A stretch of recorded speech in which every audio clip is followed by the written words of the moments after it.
Selamat pagi Indonesia. Anda menyaksikan seputar Bali terkini pukul 9 WITA bersama saya Dayu Surya. Pengembangan desa wisata dinilai sangat tepat seiring meningkatnya pembangunan di sektor pariwisata. Pengembangan desa wisata juga dinilai dapat membangkitkan perekonomian di daerah pedesaan.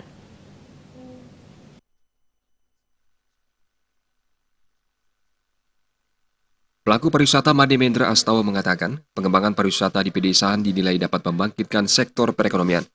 Bali mempunyai desa yang beragam, disebut dengan Desa Kalepatra, di mana setiap desa memiliki karakteristik yang berbeda. Tentunya hal ini juga menjadi daya tarik tersendiri untuk mendatangkan banyak wisatawan ke Bali. Pengembangan desa wisata di Bali juga dirasa sangat tepat untuk mengimbangi pesatnya kemajuan pariwisata di bagian selatan. Dengan pengembangan desa wisata di Bali, juga dinilai akan membuka banyak lapangan pekerjaan bagi masyarakat yang berada di pedesaan. Sangat tepat pilihan ini.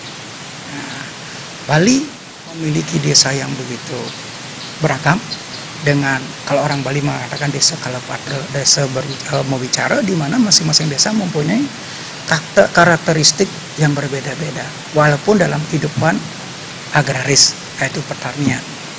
Tentunya ini menjadi tarik tersendiri. Semestinya iya, karena perputaran ada di desa. Nah, kita lihat sekarang, contoh paling gampang sekarang, begitu sosial media begitu dahsyatnya, pengelipuran sudah dikunjungin beberapa instansi, pemerintah sudah melakukan kegiatan. Tentunya masyarakat setempat sangat merasakan terjadinya